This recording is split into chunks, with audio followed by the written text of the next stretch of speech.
ඇවිල්ලා තියෙනවා මම S-Technics වලින් සුදුසුද අරගෙන.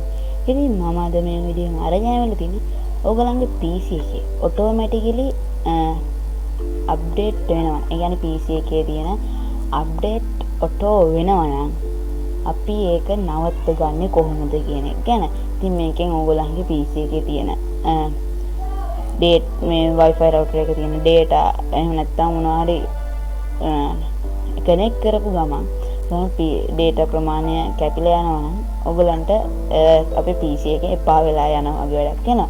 ඉතින් යන්නේ මම අද ඔයගලන්ට කියලා දෙන්නනේ කොහොමද අපි මේ PC එකේ software update එක අපිට අවශ්‍ය වෙලාවට විතරක් කරගන්න ඕන වෙලාවක් කරගන්න. කොහොමද කරන්නේ කියලා දෙන්න තමයි මේ හදන්නේ.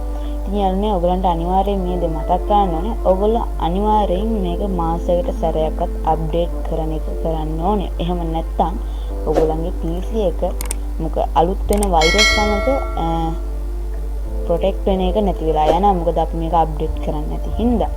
හරියන්නේ ඉතින් දැන් මම ඔයගලන්ට කියලා දෙන්න යන්නේ කොහොමද අපි මේ PC එක ඔටෝ මේ වෙන විදිහට හදන්නේ කියලා. ඉතින් යන්නේ ඔයගොල්ලෝ මේ this PC icon එකේ right click කරාට පස්සේ යාළුවනේ ඔයගලන්ට බලා ගන්න පුළුවන් මෙන්න මේ විදිහට manage කියලා තියෙනවා තුන්වෙනියට. අනේ manage කියන එක ක්ලික් කරලා manage කියන එක උඩ ක්ලික් කරාට පස්සේ යාළුවනේ ඔයගලන්ට බලා ගන්න පුළුවන් වෙන පොඩි app මෙන්න මේ විදිහට open වෙනවා. ඉතින් මේකෙන් යාළුවනේ ඔයගොල්ලෝ මේ services and application කියන එකට double click කරන්න. එතෙන්දී යාළුවනේ ඔයගලන් බලා ගන්න පුළුවන් මෙන්න මෙතන services WMI control කියලා තියෙනවා.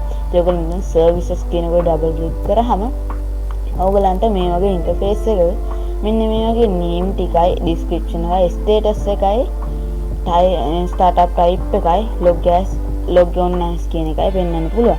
ඒ ඔයගලන්ට මේ name එකේ මෙන්න මෙතන තීරුවේ පහළටම යනකොට පහළම ටිකේදී ඔයගලන්ට බලා ගන්න පුළුවන් Windows update කියලා තියෙනවා මෙන්න මේ විදිහට. Windows update විතරයි Windows update medic service කියන එක නෙමෙයි යාළුවනේ. මොකද medic service එකේ කියලාත් එහෙම හැම update එකම නතරලා යනවා. එහෙම වුණොත් එහෙම අපේ PC එක open වෙනකොටත් සමහර වෙලාවට පොඩි අවුල් වෙන්න පුළුවන්. ඉතින් යාළුවනේ ඔයගලන්ට කරන්න තියෙන්නේ මේ Windows update කියන එකට double click කරන්න. double click කරාම ඔයගලන්ට මෙන්න මේ වගේ interface එක open වෙනවා පොඩි notification bar එකක් ආවා. ඉතින් මේකේ ඔයගොල්ලෝ මෙන්න මෙතන manual කියන එක disable දෙන්න. disable දීලා මෙතන stop දෙන්න ඕනේ. stop දුන්නාම ඔයගලන්ට බලාගෙන බලන් ඒ වගේ තීරුවක් යනවා.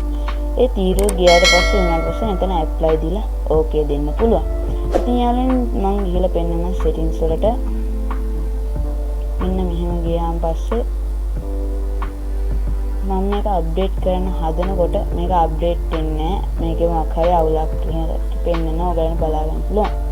try එහෙම පෙන්නනවා. ඔයගලන්ට බලන්න error encourages only update service not running කියලා. ඉතින් මේක හදාගන්න ක්‍රමය මේගොල්ලෝ දීලා තියෙනවා. ඔයගොල්ලෝ මේක හදන්න යන්න එපා දැන්.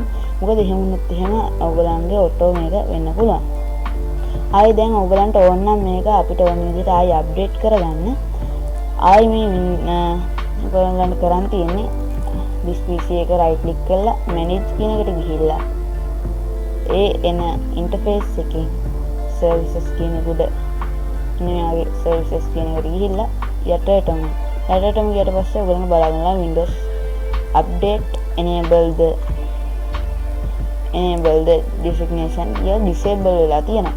ඉතින් අපිට ඒක enable කරගන්න ඕනේ. ඉතින් අපිට කරන් තියෙන්නේ Windows update කියන එක double click කරලා disable කියන එක manual දෙන්න.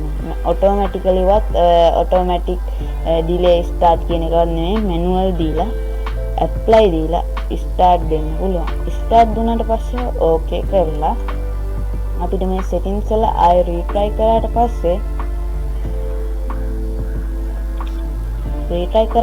යාළුවනේ ඔයාලා බලා ගන්න පුළුවන් මේ වගේ ඇවිල්ලා connection එක බලලා තියෙනවා කියලා. ඉතින් යාළුවනේ මම හිතන්නේ ඔයගලන්ට මේ මම අද කියලා දී පොඩි මේ දේ ගොඩක් තේරෙන්නේ ඇති. මේක ගොඩක් අය ලොකු ප්‍රශ්නයක් වෙලා තියෙන දෙයක්. අපි කොහොමද මේක finish කරගන්නේ automatic වෙන එක නවත්තගන්නේ. ඉතින් මම අද ඒකට විසඳුමක් දුන්න කියලා මම හිතනවා. එහෙනම් යාළුවනේ ඉතින් අද වීඩියෝ එක සමුගන්න කලින් ඔයගලන්ට මතක් කරන්න දෙයක් තියෙනවා. මගේ channel එක තාම subscribe කරන්න, like කරන්න, comment කරන්න අමතක කරන්න එපා. එහෙනම්